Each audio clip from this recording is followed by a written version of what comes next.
Hello and welcome to Paper Plays Julie K. Hello and welcome to the March installment of Smash That Small Paper Pad collab hosted by Deb Houck. And again, the premise for this collab is for us to smash as many of our small paper pads as we can for this upcoming year. And as long as it is smaller than a 12 by 12 paper pad, it counts. And these are the four that I have been working on this year. There's a Downton Abbey from Crafter's Companion, Butterfly Kisses from Bo Bunny, Kaiser Craft Time Machine, and the Graphic 45 Children's Hour, which I am just doing this one, just a couple pages each month out of this one. And there are also a number of talented ladies who are participating in this collab. So if you open up that description box below, I do have links to all of their channels. So make sure you go and check them out. And for this month's installment, I did work some more in the Downton Abbey paper pad, the Bo Bunny paper pad, and also the Children's Hour. I didn't do anything this month with the Kaiser Craft. So to start with, I will show you the Graphic 45. And I did take out the March paper and I created one card. And it is kind of a step card. And I did use this Sizzix die for it. And that's what the front of it looks like. It's from Stephanie Barnard. And it's a framelit step up. And it's called Oh Happy Day Mini Step Ups, I guess is the name of this one. And so this is the card that I created. It's a really cute little step card. And I just added one of the images. I layered some of the paper and added some flowers from my stash. And the inside for right now, I did leave it blank. And of course, I do have some scraps left over.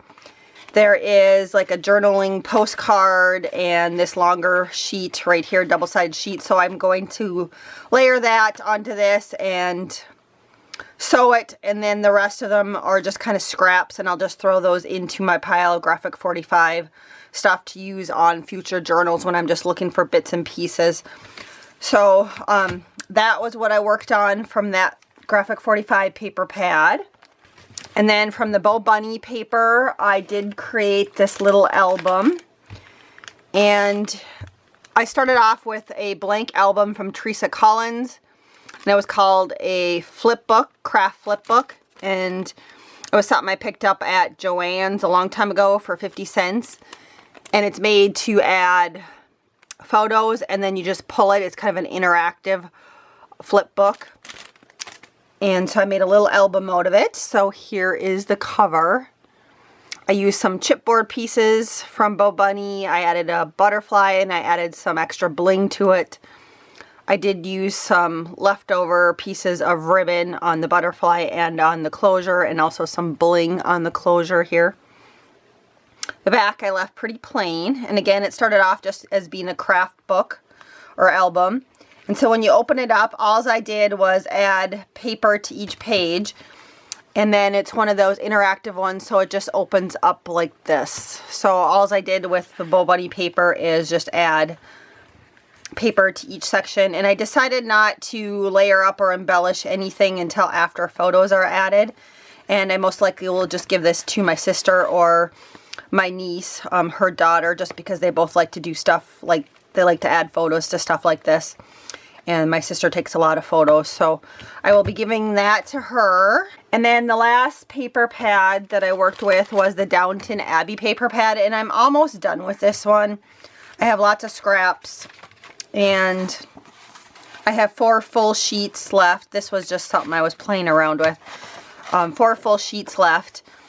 And I'm going to be most likely making tags out of these 4 that are left. Again, my plan with this whole paper pad was to use it in a junk journal, and I'm at that point now where I think I'm going to assemble a junk journal, use up these bits and pieces and die cuts and, you know, layers and little paper snippets and stuff, and then make some tags. But the other things that I created for the junk journal out of this paper pad is I did create a couple sets of teacups. This was from a Sizzix die, and they do layer in, and I thought that would be kind of cute to add to a Downton Abbey junk journal.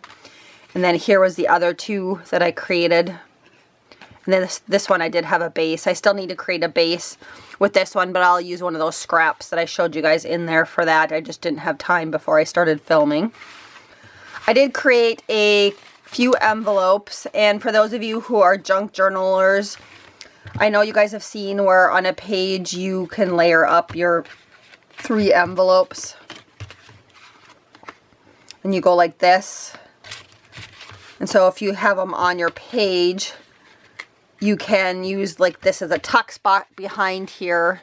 Plus you open it up and you have a spot. This one will open up and you have a spot. And then same with this one, if you tuck it, I did have a little closure right there, so this one does open up. So that's how I plan on using those 3 envelopes in a journal, is just by layering them up. Or you could also layer them something like this in a journal, and you would maybe add, like this one you could still tuck under there.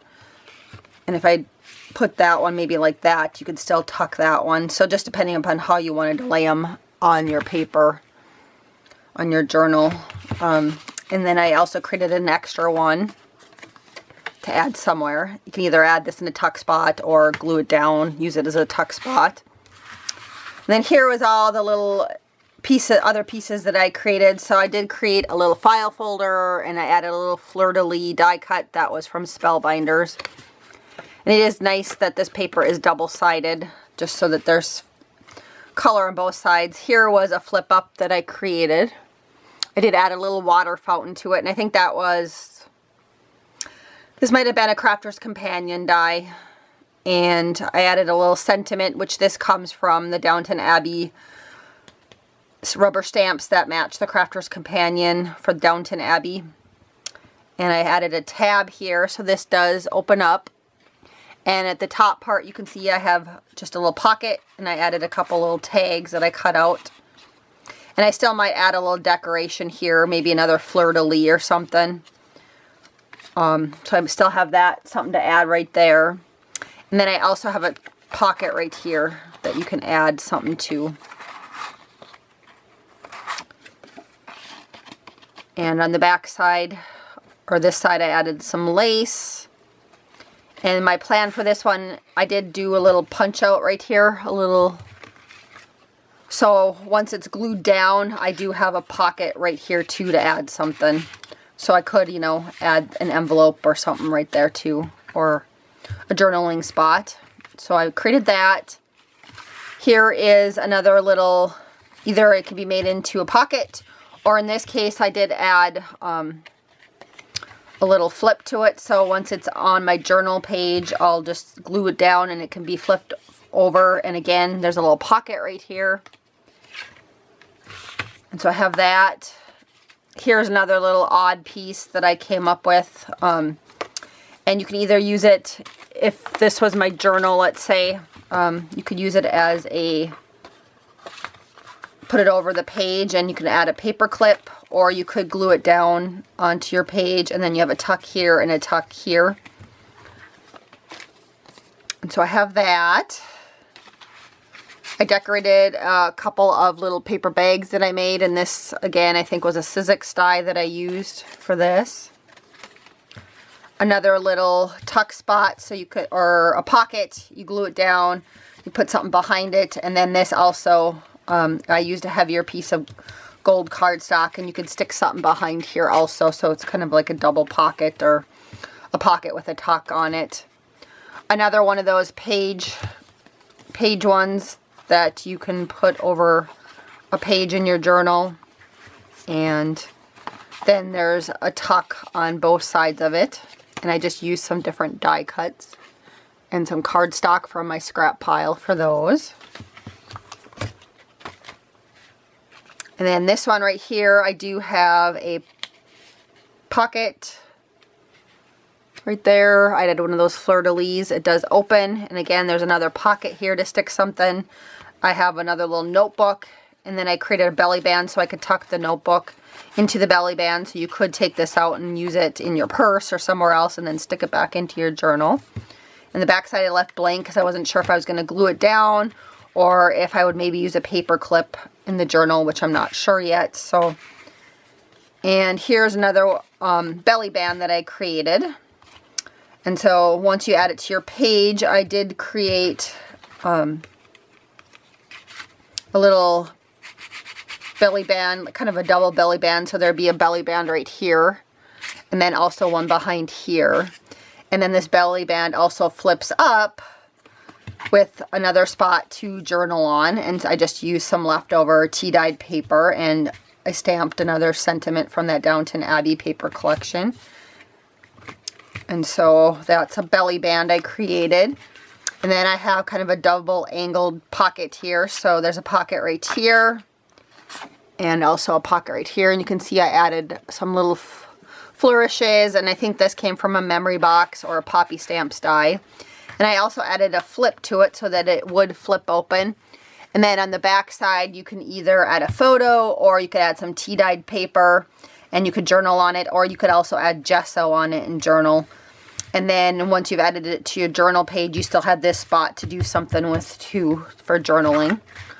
So those, I created those. And then I also probably die cut a couple other things and made a couple more small tags that I threw into my pile of stuff that I've already made out of the scraps from making the bigger embellishments that I've thrown into here, along with some other miscellaneous stuff that I thought might work for the journal. So again, I just wanted to thank everybody so much for watching. I really appreciate all your comments that you guys have left so far on the previous videos. And again, don't forget to check out everybody else participating in the collab. And I hope to see you guys back next month to see what I create with the other 3 paper pads that I'm working in. And I also might grab another pad out to slowly start working in also. We'll just see how far I get with stuff. And until next time, I hope you guys all have a wonderful day and happy crafting.